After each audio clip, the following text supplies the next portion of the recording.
ભારતીય જનતા પાર્ટીના દિગ્ગજ નેતા અને ગુજરાતના પૂર્વ નાયબ મુખ્યમંત્રી નીતિનભાઈ પટેલ બે બાગ બોલવા માટે જાણીતા છે। એકદમ બિંદાસ બોલે અને ઘણી વખત વાતમાં ઘણું બધું કહી દેતા હોય છે। નમસ્કાર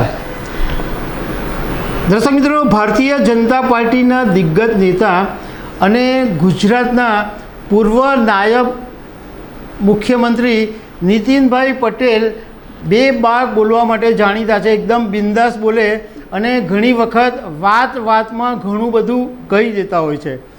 હવે તાજેતરમાં કડીમાં ભાજપના એક કાર્યાલયના ઉદ્ઘાટન વખતે નીતિનભાઈ પટેલે જે વાત કરી એને રાજકારણના જાણકારો જુદી રીતે જોઈ રહ્યા છે। એમનું માનવું છે કે નીતિનભાઈએ આ વાત કહીને અનેક લોકો ઉપર નિશાન સાધી દીધા છે। તો એના વિશે હું તમારી સાથે વાત કરીશ। મારું નામ રાજેશ શાહ છે અને તમે જોઈ રહ્યા છો ખબર છે.com। દર્શક મિત્રો, નીતિન પટેલને ભાગ્યે જ કોઈ એવા લોકો હશે કે જે નહીં જાણતા હોય, કારણ કે એક તો બિંદાસ બોલવા માટે અને ગભરાયા વગર બોલતા હોય છે અને ગુજરાતના પૂર્વ નાયબ મુખ્યમંત્રી રહી ચૂક્યા છે, આરોગ્ય મંત્રી રહી ચૂક્યા છે અને ઘણી વખત એમના હાથમાં આવેલો કોળિયો છીનવાઈ ગયો હોય એ રીતે પણ નીતિનભાઈ પટેલને લોકો યાદ કરે છે। હવે વાત એમ બની કે મહેસાણામાં આ વખતે ભાજપે હરિભાઈ પટેલને ટિકિટ આપી છે। તો હરિભાઈ પટેલનું એક કાર્યાલય કડીમાં ખોલવામાં આવ્યું હતું। તો એ ઉદ્ઘાટન પ્રસંગે નીતિનભાઈ પટેલ અને કરશનભાઈ સોલંકી સહિતના નેતાઓ આ ઉદ્ઘાટન પ્રસંગે પહોંચ્યા હતા। તો નીતિનભાઈએ પોતાના ઉદ્બોધનની અંદર એવું કીધું કે 2-5 લોકો હવનમાં હાડકાં નાખે તો એ વાત યાદ નહીં રાખવાની, ભૂલી જવાની। એમણે આખી વિગતવાર વાત કરી। એમણે એમ કીધું કે ભાઈ, ભગવાનોને પણ વાદ વિવાદ હતા, ઇન્દ્ર રાજા સહિત બધા યજ્ઞ કરતા હતા અને એ સમયે પણ હવનમાં હાડકાં નાખવાની વાત થતી હતી।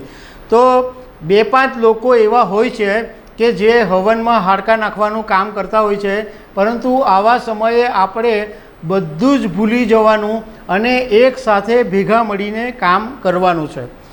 હવે રાજકારણના જાણકારોનું કહેવું એમ છે કે આના વિશે નીતિનભાઈએ આડકતરી રીતે જે લોકો ભાજપના એવા લોકો છે કે જે હવનમાં હાડકાં નાખી રહ્યા છે એમના નામ વગર નિશાન સાધી દીધું છે। હવે હવનમાં હાડકાં કોણ નાખે છે એ તો નીતિનભાઈ જાણે, પરંતુ આ એમનો આશય નિશાન સાધવાનો હતો।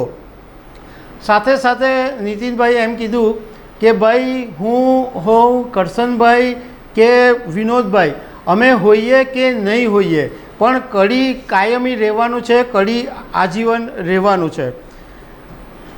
એમણે એક બીજી વાત એ પણ કરી, એ પણ રાજકારણના જાણકારોનું માનવું છે કે એમણે કોઈકની પર નિશાન સાધ્યું હતું।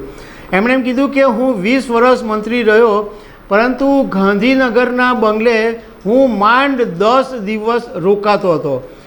હું કડી દોડી આવતો હતો, મને કંઈ પેટ્રોલ ખર્ચવાનો શોખ નહોતો, મને દોડાદોડ કરવાનો શોખ નહોતો, પરંતુ મારા કાર્યકરોને હું મળી શકું, એમના કામ થાય એના માટે હું સવારે ઘરેથી નીકળી અને કડી પહોંચી જતો હતો અને ગાંધીનગરના બંગલે તો માંડ 10 દિવસ રોકાયો હશે। તો આ પણ એમને કોઈની પર નિશાન સાધ્યું છે, કારણ કે ખાસ આ કહેવાનો એમનો આશય એવો હોઈ શકે કે કોઈ એવા નેતા હોય કે જે ગાંધીનગર વધારે રહેતા હોય। સાથે સાથે એમણે એક બીજી પણ વાત કરી કે ભાઈ, હું જ્યારે ચૂંટણી લડતો તો મારા ઘર મેં કાર્યાલય બનતું, હું બધા કાર્યકરોને જઈને મળતો, કારણ કે તમે તમારા કાર્યાલય પર પાટિયું મારી દો એનાથી કાર્યાલય થઈ જતું નથી। જે કામ કરે એને કાર્યાલય કહેવાય। મતલબમાં નીતિનભાઈ પટેલે આજે કડીના જે કાર્યાલયનું ઉદ્ઘાટન કર્યું એમાં વાતમાં ઘણી બધી નિશાન સાધી દીધું છે એવું રાજકારણના જાણકારોનું માનવું છે। તો દર્શક મિત્રો, આવી અનેક વાતો સાથે અમે તમને મળતા રહીશું। Thank you very much.